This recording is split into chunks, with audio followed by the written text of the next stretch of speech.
함께 보실 하나님의 말씀은 창세기 22장 11절부터 17절까지의 말씀입니다.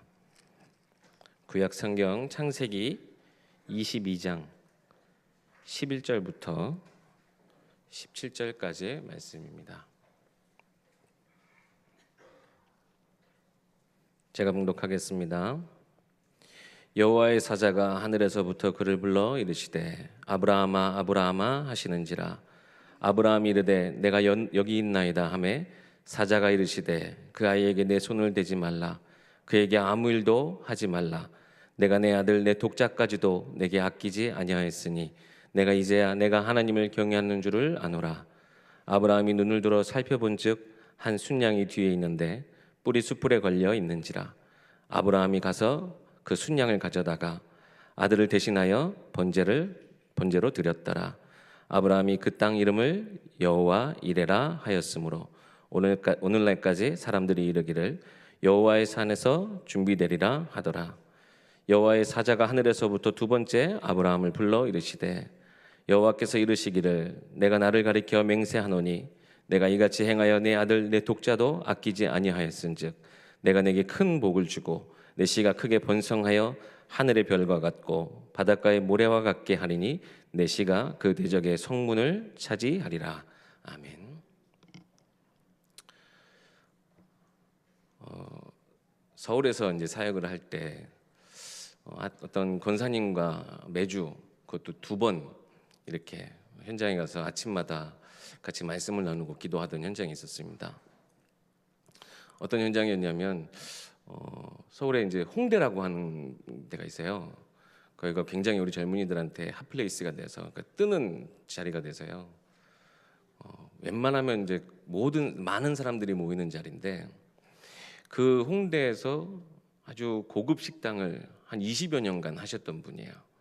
그러니까는 막 사람들이 맛집이라고 줄 서서 막 이렇게 먹는 집은 아닌데 상견례하거나 이렇게 중요한 자리를 찾을 때 꼭 그 집이 이렇게 거론될 만큼 굉장히 나름 그 자리에서 성공한 분이신데 이 홍대가 너무나 뜨다 보니까 집주인이 이 임대료 이 가격을 완전히 높여버린 거예요. 그리고 뭐 서류적으로 여러 가지 가게를 빼앗길 수밖에 없는 상태. 결국에는 가게를 빼앗기고 저도 이제 말씀 사역에 이제 다른 곳으로 옮겨서 하게 됐습니다. 결국 그분이 이제 그 위기가 시작되는 걸 알면서 저랑 말씀 운동하기 시작했는데 나중에 이제 결국 그 가게를 접고 완전히 접기로 이제 생각을 하시고 다른 데로 옮길까도 생각하셨지만 결국 그 가게를 접고 다른 업종으로 이렇게 하시면서 저랑 말씀을 나누는데 아침마다 말씀을 나누는 우세요. 너무나 속상하고 너무나 안타까웠어요. 그곳에서 오랫동안 이렇게 하시면서 나름 교회 일도 돕고 우리 목회자들도 돕고 하면서 이렇게 내가 온전히 인도받았는데 어떻게 하나님이 내게 이러실 수 있냐라고 하는 거예요.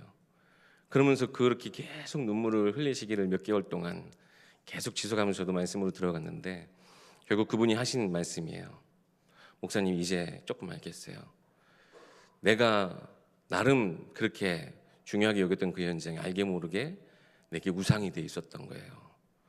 하나님보다 그 현장에 앞서 있다 보니까 하나님이 그 현장을 하나님 내게서 걷어가신 것이라 생각이 됩니다 라고 하면서 고백하셨어요.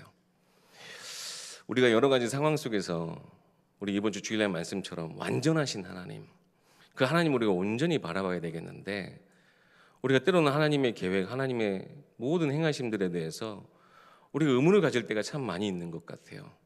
하나님 왜 내게 이런 일들을 행하셨고 하나님 어떻게 내게 이러실 수가 있습니까? 막 배신감이 들 만큼 이렇게 성경을 보다 보면요, 저도 이제 이런 성경 읽다 보니까 느껴지는 하나님에 대한 감정이 하나 있었어요. 하나님 참 비인간적이다. 성경은요, 우리 사람의 그 속에서 성경 나오는 인물들의 감정, 그들의 여러 가지 놓여 있는 처한 상황, 그거는 사실 잘 기록이 안 돼 있는 것 같아요. 오늘 본문에만 봐도요, 하나님이 100세 때 주셨던 이 귀한 아들을 어느 날 갑자기 말씀하시기를 그 아들을 내게 바치라고 하는 거예요. 근데 모세가 하루 밤을 지나면서 마음이 어땠을지, 얼마나 복잡하고 얼마나 슬프고 얼마나 막 갈등했을까, 그건 하나도 기록이 안 돼 있어요. 그리고 다음날 아침 마치 아브라함도 결심한 듯 아들 데리고 이 아들을 내가 죽여야지 하고 하면서 가는 것처럼 그렇게 성경은 기록돼 있어요. 아니, 우리는 우리의 감정도 참 중요하고 우리의 상황도 참 중요한데 왜 하나님이 이렇게 비인간적이실까? 그런데요, 제가 결국 말씀 안에서 답을 찾은 것은 하나님이 비인간적일 수가 있습니다. 인간적이 될 수가 있겠습니까? 만에 하나 인간적이 되신들, 그건 우리에게 큰 손해예요. 하나님의 계획, 하나님의 뜻하신 바 그 모든 것들이 내가 예상한 대로 되어지고 내가 원하는 대로 하나님이 뜻대로 움직여 주시고 한다. 하나님, 내 감정에 따라 하나님이 네가 그렇게 마음 상한지 몰랐다. 그래, 내가 그럼 이번에 이렇게 해볼게 라고 하시면서 하나님의 계획을 돌이키시는 하나님이시라면 그 얼마나 많은 손해이겠습니까? 완전하신 하나님, 여러분 진짜 그 완전하신 하나님을 온전히 믿고 계십니까? 그 하나님을 온전히 신뢰하십니까? 때로는 비인간적으로 느껴질 수 있어요. 하나님이 나를, 내 입장, 내 감정은 하나님 생각 안 하시나 할 만큼 여러분 그러한 문제 속에 처하실 수도 있어요. 그렇지만 우리는 이 완전하신 하나님을 향한 말씀 집중과 하나님 주실 그 축복을 놓쳐서는 절대 안 됩니다. 이런 하나님이요, 진짜 인간적으로 행하신 일이 있어요.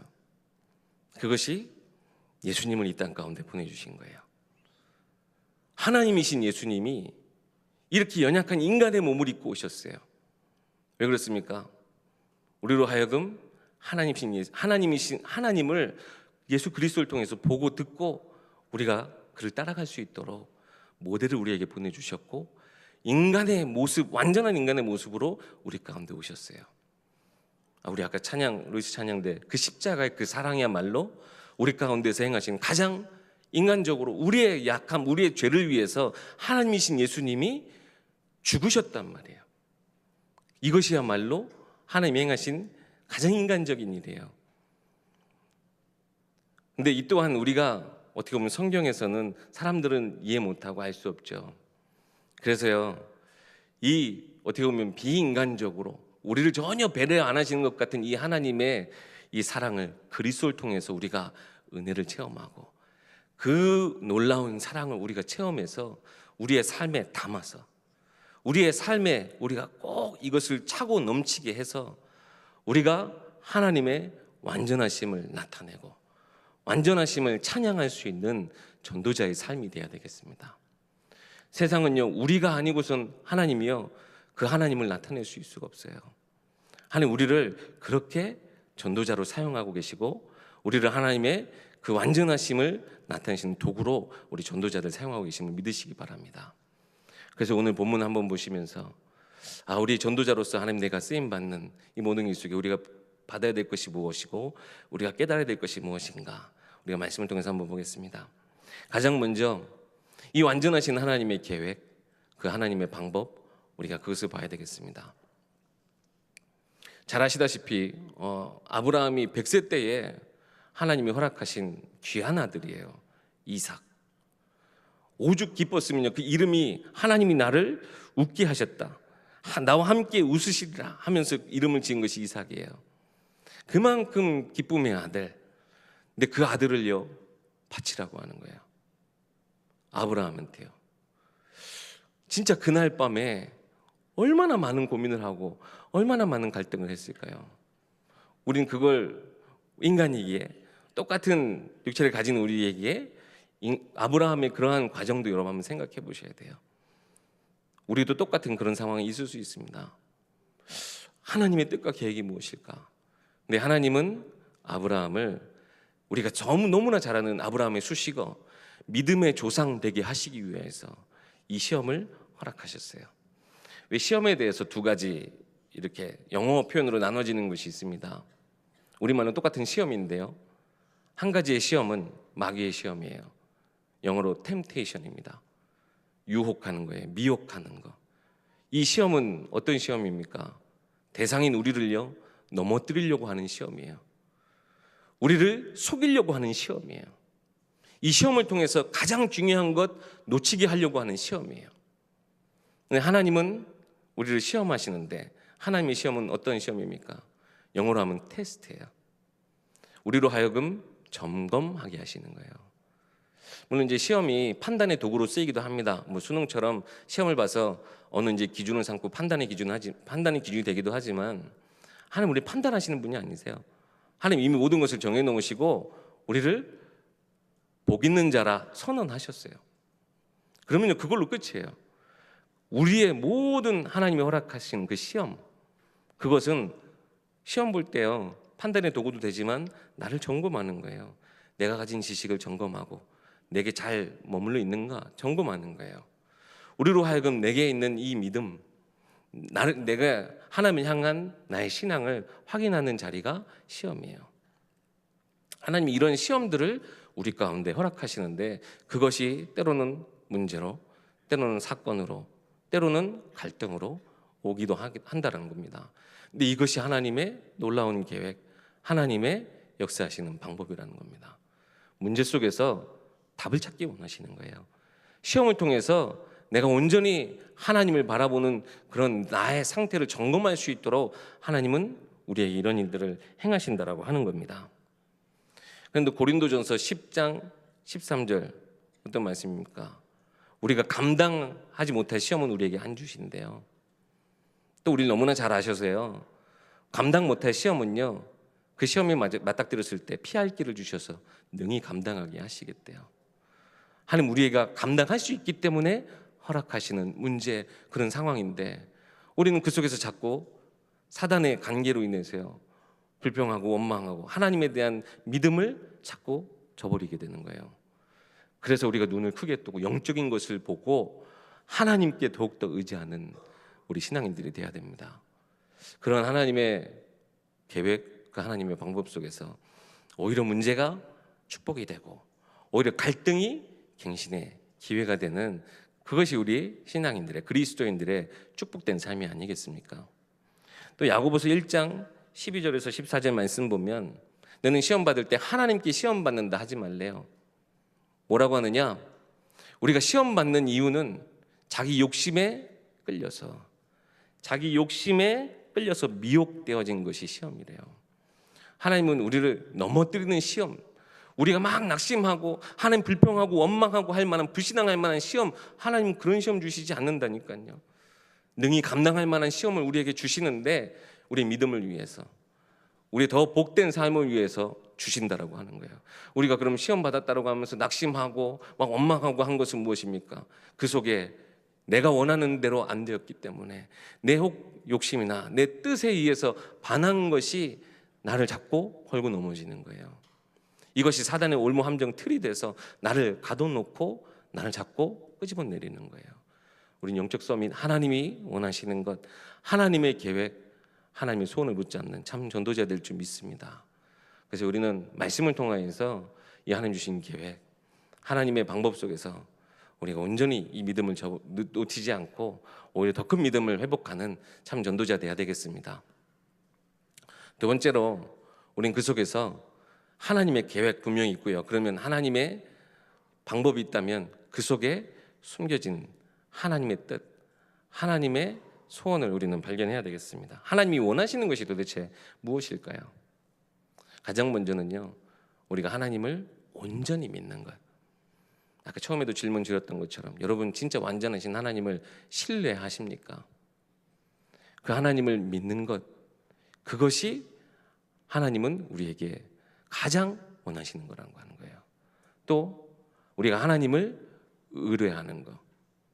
여러 가지 이런 상황 속에 하나님 왜 이런 문제, 왜 이런 시험을 주셨습니까? 하나님을 의지하게끔. 야, 네가 네 능력 알아서 한번 해봐, 이게 아니라니까요. 언약 붙잡고 그 속에 있는 나를 의지하는 그 통로를 체험하기 위해서, 그리스도를 통해 그 능력을 회복하기 위해서 우리는 무엇을 의지해야 됩니까? 세상 지식, 세상의 능력 의지해야 됩니까? 물론 그것도 필요하죠.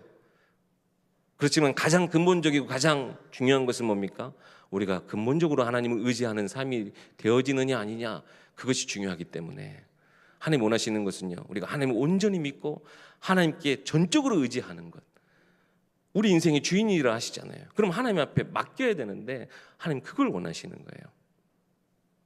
아브라함은요, 이 시험을 통해서요, 하나님을 온전히 신뢰하고 온전히 의지했어요. 우리 본문 한번 보시면요, 아브라함이 하나님을 어떻게 믿었느냐, 그의 언약하심을 완전히 신뢰했어요. 처음 주셨던 하나님의 약속이 뭡니까? 너로 인해서 큰 민족을 이루겠다 하셨어요. 사실 그때도 안 믿었어요. 내가 지금 나이가 80이나 되고 뭐 내 아내도 벌써 완전히 아기 낳을 수 있는 환경, 내가 지을 수 있는 그런 절대 육신적인 조건 아무것도 안 되는데 나를 통해서 무슨 큰 민족?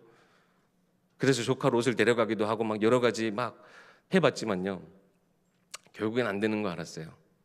그래서 이번에는 하나님의 언약하신 그것을 완전히 의지했어요. 그래서 이삭을 하나님 앞에 바치기로 작정한 겁니다. 또 아브라함은 하나님을 온전히 의뢰했어요. 하나님은 생명의 주관자시기 때문에. 아브라함이 왜 어떻게 하나님을 신뢰하고 어떻게 하나님을 의뢰했습니까? 아까도 말씀드렸다시피 성경 우리 22장 2절에 보면 하나님이 그 명령을 말씀하세요. 근데 22장 3절에 보면 아브라함이요, 그날 밤 결심하고 결단한 것, 그것을 바로 실행에 옮기는데 그것이 하나님의 말씀대로 순종하는 거였어요. 그런데 아브라함이 믿은 것은 진짜 무엇일까요? 5절 말씀 보면 아브라함이 믿었던 증거가 나옵니다. 이에 아브라함이 종들에게 이르되 종 2명하고 자기 아들하고 예물 없이, 예물에 드릴 그 제사 그 동물 없이 그렇게 4사람만 가는데 종들 딱 내버려 두고 뭐라고 얘기합니까? 여기서 기다리라. 내가 아이와 함께 가서 함께 저기 가서 예배하고, 뭐래요? 누가? 우리가 너희에게로 돌아오리라 그랬습니다. 죽이고 올 거면 내가 돌아올게 해야 되는데 뭐라고 얘기합니까? 우리가 돌아올게 라고 얘기합니다. 아브라함이 믿었던 건 뭡니까? 이 아들 이삭을 통해서 하나님이 분명히 약속하신 걸 이루실 거야.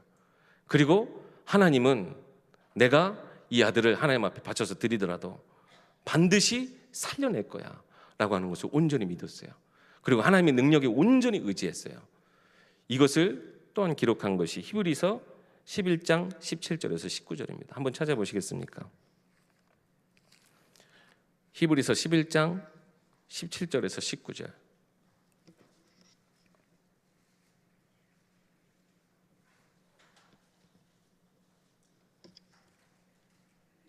365쪽에 있습니다. 신약 365쪽 히브리서 11장 17절에서 19절. 제가 봉독해 드릴게요. 아브라함은 시험을 받을 때에 믿음으로 이삭을 드렸으니 그는 약속들을 받은 자로되 그 외아들을 드렸느니라. 그에게 이미 말씀하시기를 내 자손이라 칭할 자는 이삭으로 말미암으리라 하셨으니 그가 하나님이 능히 이삭을 죽은 자 가운데서 다시 살리실 주로 생각한지라. 비유컨대 그를 죽은 자 가운데서 도로 받은 것이니라. 아멘. 뭐래요? 하나님이 다시 살리실 줄로 온전히 믿었어요. 그리고 그 하나님의 언약 절대 놓치지 않았어요. 언약하심에 따라 하나님 분명히 행하실 거야. 그리고 하나님은 내가 이 아들을 하나님 앞에 바치더라도 하나님 다시 살려내실 거야. 분명한 믿음이 있었어요. 만약에 아브라함이 그냥 드리는 척만 하려고 그랬다, 그럼 하나님이 그 마음 모르셨겠어요? 다 아셨겠죠. 잔머리 굴려봤자 필요 없는 거예요. 우리가 하나님 앞에 여러 수 우리가 가져봤자 차선책 필요 없어요. 하나님께 온전히 하나님을 신뢰하고 의뢰하는 것, 그것이야말로 하나님이 이런 시험 속에서 우리에게 원하시는 겁니다. 하나님은요, 모든 만물의 주관자예요. 세상 모든 생명의 주관자 되십니다. 그 하나님이요, 우리 아버지 되시고 우리에게 언약하셨습니다. 그럼요, 우리에게 원하시는 것 이제는 우리가 한 가지 또 있어요. 바로 도전하고 실천하는 겁니다. 어떤 표현에서는 행위로 보여줄 수 있어요. 근데 이 믿음이 없이 행위만 강조되어지는 것은 잘못된 거겠죠. 그런데 분명히 우리에게 이 믿음이 있고 이 언약이 있기 때문에 실천해야 되는 겁니다. 요즘 계속 말씀 나오는 CVDIP, 하나님 주신 언약, 내게 주신 이 시대 세계복음화의 비전, 그 속에서 내가 붙잡은 나의 꿈, 그것을 우리가 말씀과 기도로 계속 생생하게 이미지화 시켜 나가야 되는데, 결국에는 뭐 해야 됩니까? 실천해야 된다는 거예요. 실천할 때 내게 주신 비전이, 내게 주신 언약이 꿈이 되고, 그 꿈이 응답이 되어지는 통로가 되는 거예요. 로마서 4장 보면요, 이런 말씀이 있습니다. 이 아브라함의 오늘 이 모습을 보고, 아브라함이 하나님 의로 여기신 것은 그의 행위가 아니고 그의 믿음으로 말미암은 거 아니냐. 우리가 행위로서는 하나님 앞에 의롭다 하심을 얻을 자가 한 명도 없다. 만약에 그 행위가 진짜 자랑할 만한 거였으면 하나님 앞에서는 절대 자랑하지 못한다라고 얘기합니다. 근데 야고보서 2장 말씀 보면 정반대 얘기를 해요. 아브라함이 하나님께 의로우심을 얻은 이유는 뭐냐? 그가 믿은 것을 그것을 행함으로써 말미암아 온전케 됐다. 정확한 성경 표현으로 뭐라고 되어 있냐면요, 행함으로 믿음을 온전하게 했다고 그랬어요. 그리고 믿음이 행함과 함께 일한다고 그랬습니다. 우리가 믿는다고 하는데 실천하지 않고 행하지 않으면 이것은 믿음이 어떻게 보면 아니라고 하는 거예요. 야고보서의 이야기, 야고보 입장입니다. 근데 이게 두 가지를 지금 정반대 것을 얘기한 것이 아니고요. 지금 야고보가 지금 로마서를 기록한 바울에 대해서 정면적으로 지금 반대 의견을 낸 것이 아니고요. 그 대상이 다른 거예요. 헬라인들 이방인들에게는 행위가 중요한 게 아니다. 믿음으로 무조건 구원받을 수 있게 하나님이 구원의 문을 예수 그리스도를 통해서 열어놓으셨다라고 하는 거예요. 그리고 야고보서는 믿음의 형제들한테, 즉 성도들한테 이야기한 겁니다. 우리가 믿는다 하면서 행하지 않으면 세상이 그 행함으로 말미암아 자기 믿음을 나타내는 이 세상 속에서 우리가 어떻게 믿는 자라 할 수 있겠냐. 우리가 하나님의 이 믿는 자라고 한다면 우리가 이 행함을 통해서 우리의 믿음을 온전하게 하자라고 이 도전, 실천할 것을 강조하는 겁니다. 우리 이 시대요, 정말 하나님의 이 믿음을, 하나님이 완전하신 것을 나타낼 수 있는 믿음의 전도자들이 너무나 필요합니다. 세상이요, 하나님 없다 하는 이 시대예요. 왜 그렇습니까? 하나님의 능력이 없어서요? 아니면 이 시대가 악해서요? 이 시대가 악해진 이유가 무엇입니까? 그리스도인들이 그 믿음을 행함으로 나타내지 못했기 때문이라고 저는 생각합니다. 우리가 그 행함의 모델이 돼서 완전하신 하나님을 나타내고 그 믿음을 세상 가운데 보여줘야 되겠습니다. 그리고 이 복음을 우리가 우리의 삶에 차고 넘치게 하셔서 참 행복한 복음 가진 삶, 요즘 참 없는 건데 여유, 평안함, 이것이 우리 가운데 있어야 될 줄 믿습니다.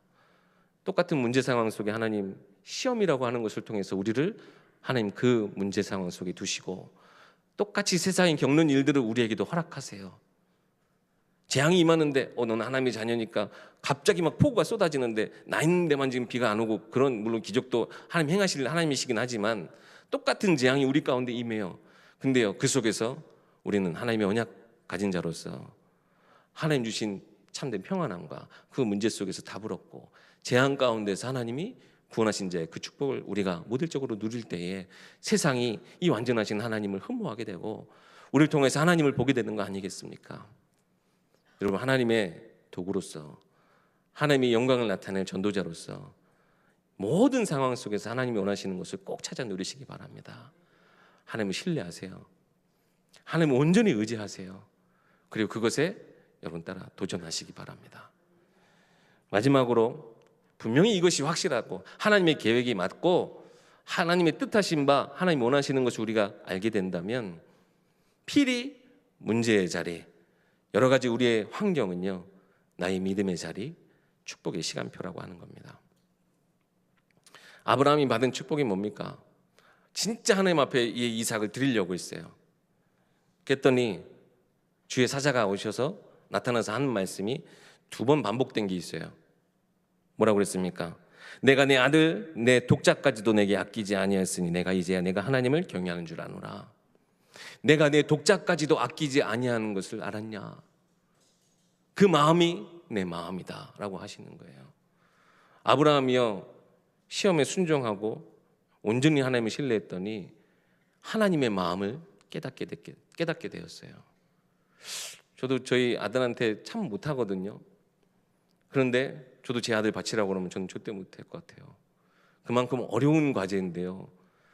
네, 그럼에도 불구하고 우리 하나님 여러 가지 이런 상황 속에 그 마음이 얼마나 심란했겠습니까? 얼마나 막 내가 내 아들 내 손으로 죽여야 된다니, 얼마나 갈등하고 얼마나 괴로웠겠습니까? 근데요, 그 마음을, 그 과정을 통해서 하나님이요, 그래, 그게 내 마음이야. 세상을 향한 내 마음이야. 이 세상을 너무나 사랑해서 내가 내 아들, 내 독자 예수 그리스도를 이 땅 가운데 보내는 이게 내 마음이야. 아브라함이 하나님의 중요한 믿음의 조상이 되기 위해서 하나님이 하나님의 마음을 먼저 그에게 심어주셨어요. 우리는 여러 가지 상황 속에서 하나님의 마음을 깨달아야 됩니다. 하나님이 세상을 얼마나 사랑하시는지, 하나님 한 영혼을 얼마나 귀하게 여기시는지, 우리가 현장 속에서 겪는 여러 가지 문제, 여러 가지 상황 속에서 그 하나님의 마음을 우리는 깨달아야 됩니다. 그리고 하나님이 나를 존귀하게 여기시듯 이 현장을 하나님이 얼마나 존귀하게 여기시는가, 우리가 그것을 봐야 될 줄 믿습니다.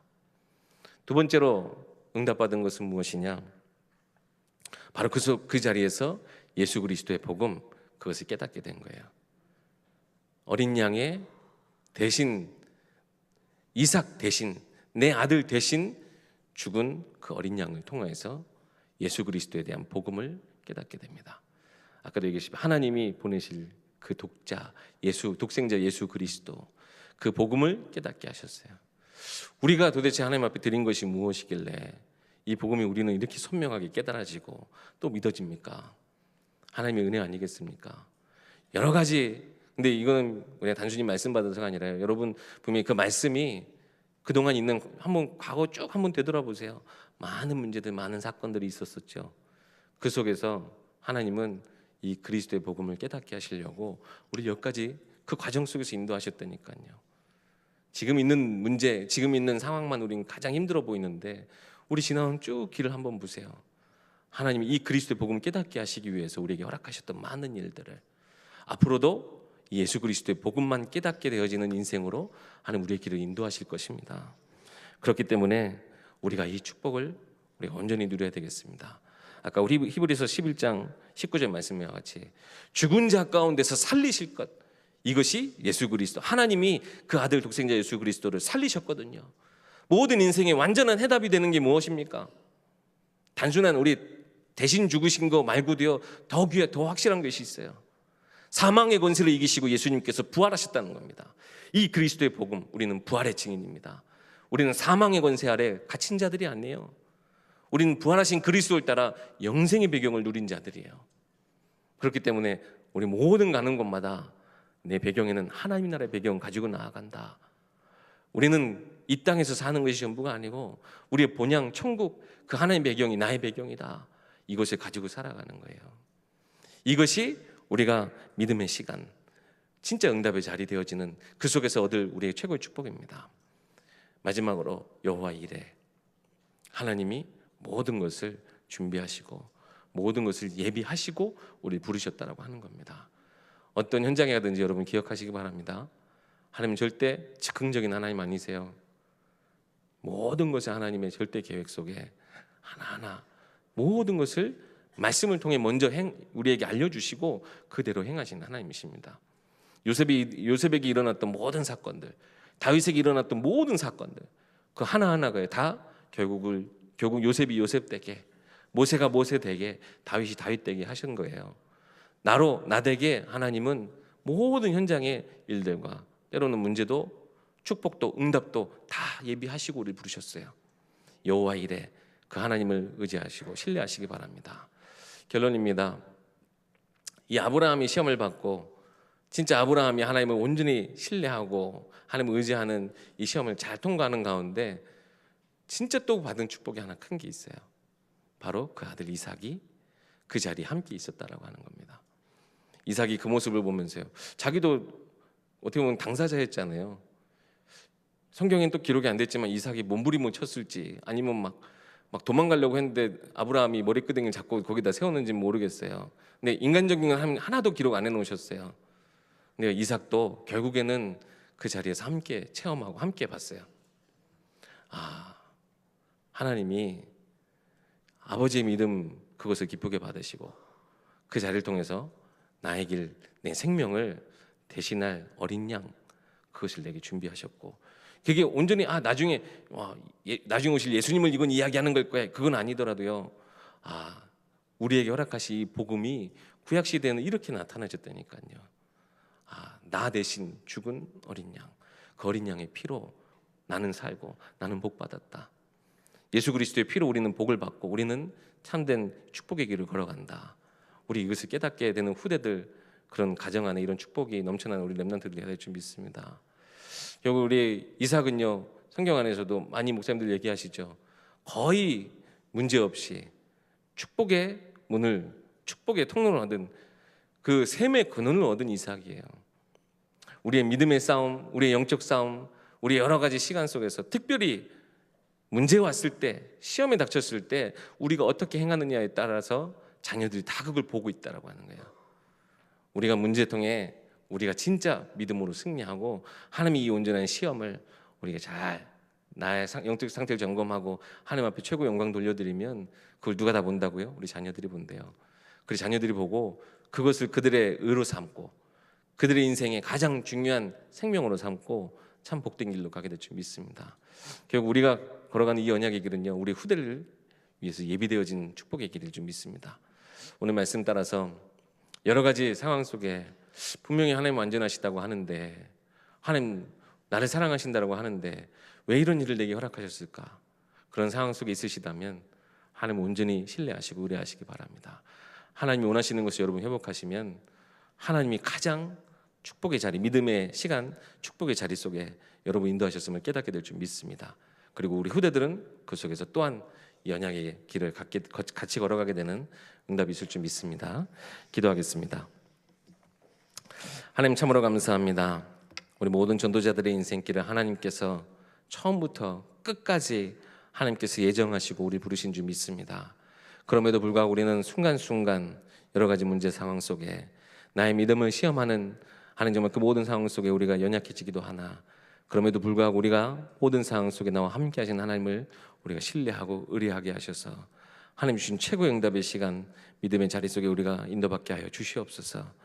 우리가 가는 그 모든 길을 통하여서 하나님 큰 확신이 넘쳐나게 하시고 우리 자녀들이 복을 받게 하여 주시옵소서. 우리 주 예수 그리스도 이름으로 기도하옵나이다. 아멘.